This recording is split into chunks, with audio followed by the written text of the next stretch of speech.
বাংলাদেশ ফুটবলে এখন একটাই ইস্যু, ফাহমিদুল ফাহমিদুল ফাহমিদুল। এই একটা ইস্যু নিয়ে আলোচনা সমালোচনার জ্বর উঠেছে।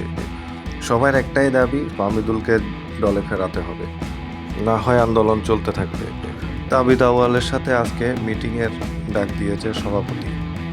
সেখানে সিদ্ধান্ত হবে ইন্টারনালি কি ঘটেছে কোচের সাথে ফাহমিদুলের, কেনই বা বয়স ভিত্তিকের কারণে ফাহমিদুলকে দলে নিচ্ছে না কোচ।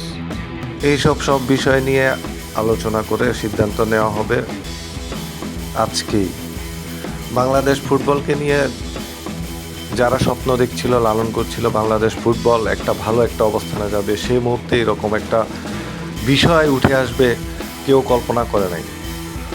ফুটবল ভক্তরা কল্পনা করছিল, লালন করছিল হামজা চৌধুরী এবং ফাহমিদুল দলে আসলে বাংলাদেশ ফুটবল অনেক দূর এগিয়ে যাবে, কিন্তু কোচের এমন সিদ্ধান্ত গ্রহণ করতে পারেনি ভক্ত সমর্থকরা।